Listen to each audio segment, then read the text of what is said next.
Bupati Aceh Jaya T. Irfan TB menyerahkan bantuan usaha ekonomi produktif kepada 19 keluarga miskin di Kabupaten Aceh Jaya yang berlangsung di halaman kantor Dinas Sosial Kabupaten setempat pada hari Rabu 2 September 2020. Saat penyerahan, Bupati Aceh Jaya didampingi staf bidang fakir dan miskin Dinas Sosial Aceh, Sofyan, dan Kepala Dinas Sosial Kabupaten Aceh Jaya Ibnu Abbas. Saat penyerahan berlangsung juga mengikuti protokol kesehatan seperti menggunakan masker dan jaga jarak. Sebelumnya, Bupati Aceh Jaya T. Irfan TB memberikan arahan kepada penerima bantuan agar bantuan tersebut tidak diperjualbelikan.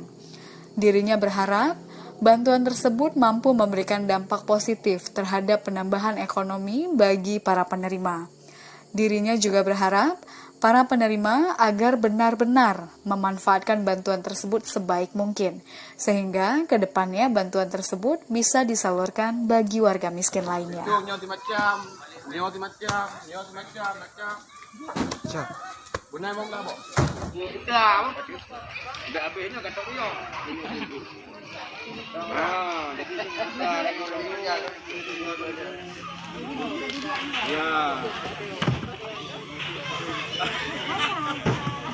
Baju sih. Nanti gak banyak kerja.